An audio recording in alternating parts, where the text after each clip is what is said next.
All right, everybody. The weird guy that's been in the back this whole time has been me. I am a student at the University of Stevens Point, and I am going to be a teacher. So I am required to come here and do this, but at the same time, this is going to be great practice for me. So I just want to say I really appreciate you allowing me to come in your classroom. So, with that being said, who read the article? Truthfully. Okay, this is good. We're going to have a great discussion. The discussion, and we're going to kind of start it off on, I'm going to kind of give you some basic things. You guys are going to tell me what you thought about it. And then we're going to talk about some overarching themes. And then you guys will take a quiz. And then after that, we'll talk about the quiz and maybe what I could have done better and what you guys could have done better. But first, you guys, when you guys read, you guys have already read the story about Romulus and Remus, correct? Okay, who wants to tell me a little bit about that real quick? Yes. There's two twin boys, and I know there's like a she-wolf, and they live the she-wolf in the wild, and then at some point they come in contact with like human life, and they get raised by, I think it's a shepherd, and then I don't know it very well, but then they come to be the finders of Rome, and then one of them kills the other one. Okay, and we all remember who kills the other one because of the name, correct? Remember, Romulus lives just because Romulus in Rome. But that's kind of like an ancient folklore.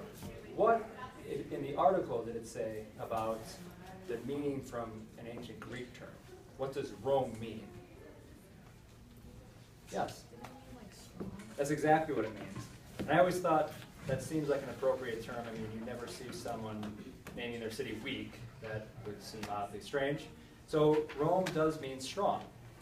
But when we talk about that, when I was reading, I thought it was really interesting when they were talking about the archaeology projects. What did you guys find interesting about some of their findings? Yeah. Well, I just thought it was cool how they like described some people were digging with like huge shovels, and then some people were digging with like these little tiny things. Yes. So, like, Can you even imagine just how meticulous you'd have to be? And then I think they even said sometimes it was going to be hundreds and hundreds of years. So someone working on a project wouldn't even have have any results in their lifetime, which would be extremely depressing, but apparently very exciting when you actually stumble upon something that great. Anybody else find something interesting about the archaeological findings?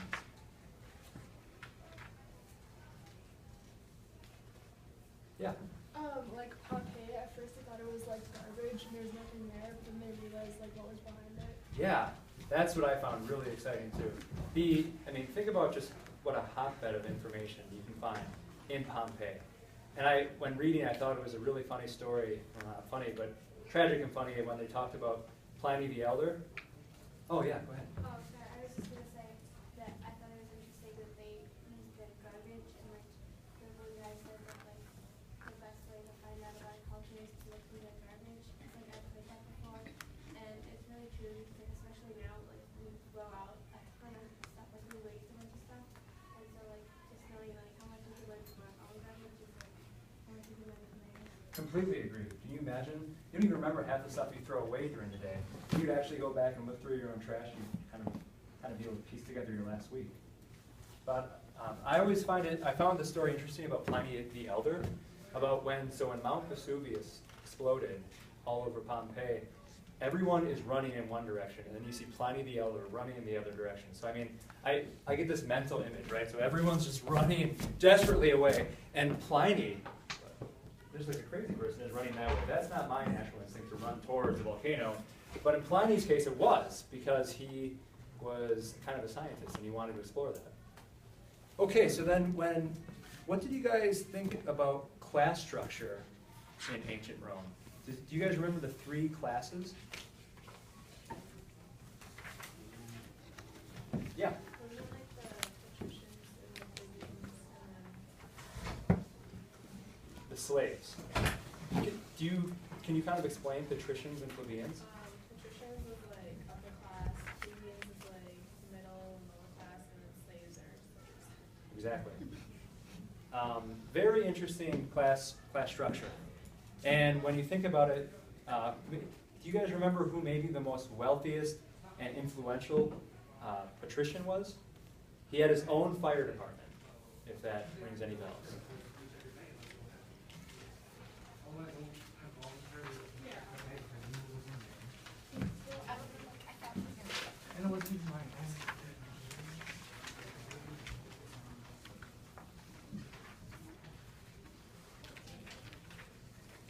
Do you need a piece of paper? You got it.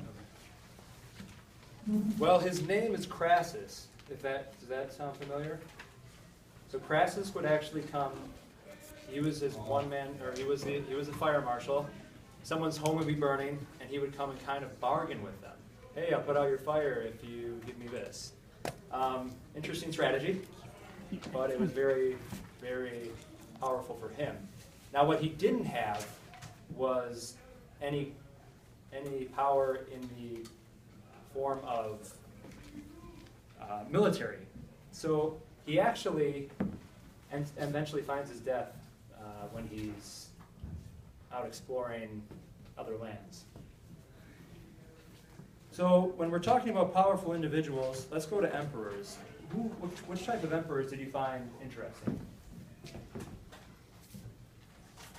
And it could be for any number of reasons. You found them to be ridiculous, you found them to be important, popular. Yeah. Well, I was reading, and like I know how we've been talking about Augustus, and how like he was super important. It was so big that like he had like peace throughout his whole ruler when he was ruling.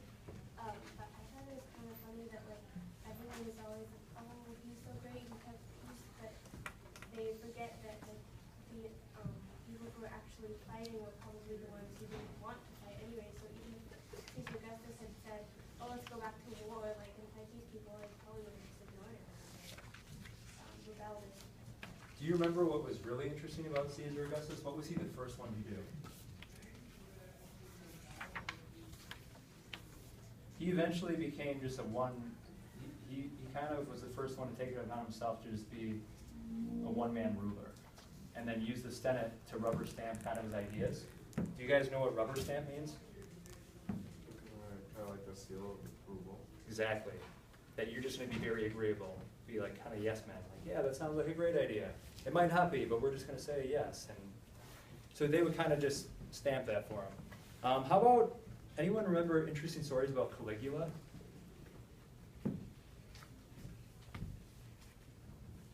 Yeah. Did he name his horse Council? Yeah. That's exactly what he did. Can you imagine today, if I think even Mrs. Lawrence talked about this, you know, Barack Obama naming his dog Bo in the Senate. You're a senator now. I don't know if that says more about what he thinks about the Senate or if he really just looks that crazy. So then we also had Nero. Does anyone remember interesting stories about Nero? Yeah. Did he like kill all of his family? Yeah, he was a murderer. Yeah. Which, again, can you imagine the headlines today if our leaders were out there murdering family members? Yeah. Didn't he fiddle too? Yeah, he was very musically inclined, or at least he thought he was. He probably wasn't very good, but he would force people to listen to his music. The old saying goes is that when Rome burned to the ground, he was there fiddling. That probably wasn't true, but he would corral a whole bunch of people and would not then leave the room and just make them listen to the music. If he was good, that'd be great, but I don't think he very was. Yeah? He would like burn and kill Christians. Correct. There was a lot of persecution during that time. Christians mainly. Yeah? Well, he was killing Christians because once the city burned, everyone believed that he started it, and now that it was burned out, he needed to stay there. So he said the Christians did it, so he just burned Christians. That's exactly what happened. And you'll see that throughout history, there's a lot of easy scapegoats, and someone needs to take the blame. And in this case, it happened to be the Christians, which will actually bring us to Christianity. Do you guys know anything about Constantine? Yeah. When he was on his deathbed, Excuse me? when he was on his deathbed, Correct. Correct. He did become Christian, and I remember Mrs. Lawrence talking about that and saying, We don't know if it was very legitimate, but hey, why not? I'm on my deathbed. It certainly can't hurt to say I'm a Christian now. He also had something called an Edict of Toleration, and this was something about creating a more inclusive environment in the realm. So if you were a Christian, you could practice Christianity. And it kept everyone safe. Yeah? Yeah, he changed the capital from Rome to Constantinople, which was something else. I forgot what it was. Yeah, eventually became Istanbul. Yeah. Yep, that's exactly correct. So what do you guys think about some like overarching themes as you read this? Did you see any comparisons? Was the author making any comparisons maybe to a different country? Now this would be present. Yeah. Compared to the US. Yeah, very much so. And actually, in the quiz you're going to take, there was this idea that maybe Rome didn't quite make it was because its imperial overstretch. You've gotten too big. You can't survive because there's too much going on. You have a military budget. You have to protect all of these lands. So that's maybe why Rome didn't quite make it. But they did make it very long, more than other areas, because of what? Do you remember what their art form is? Roman's art form? Art? Yeah. Isn't it the government? It's exactly government. This allowed them to govern people that were different cultures, different religions, and it actually allowed them to reign for a very long time. Remember, when Alexander the Great was in power, it quickly dissolved after his death. So it's an amazing feat when you think about how long Rome survived just by government. So did anyone anything else to add in general, what they thought about the material, what they found interesting? Yeah. I just had a question. What did they mean when they said fat cat contributors? Fat cat, well, which page? The one that says welcoming pork on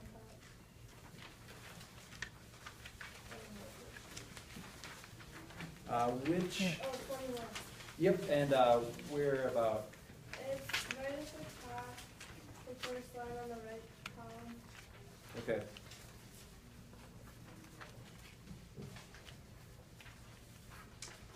Okay, so very much like our system today, you have fat cat contributors or lobbyists and whatnot, interest groups that talk about, that represent large factions today. So, let's see, so banners, billboards, negative advertising, and pundit class to consecrate the polls.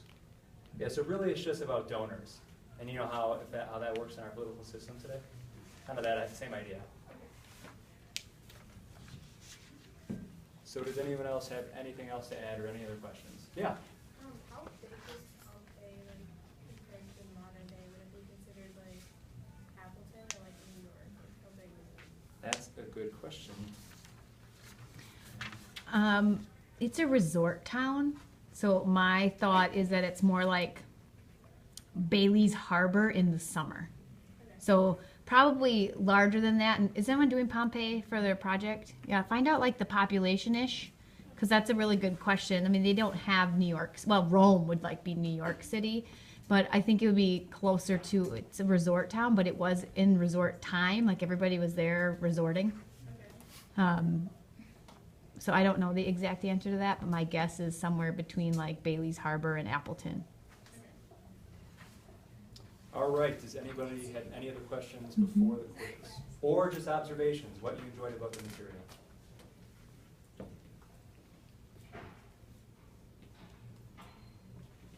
All right, then why don't you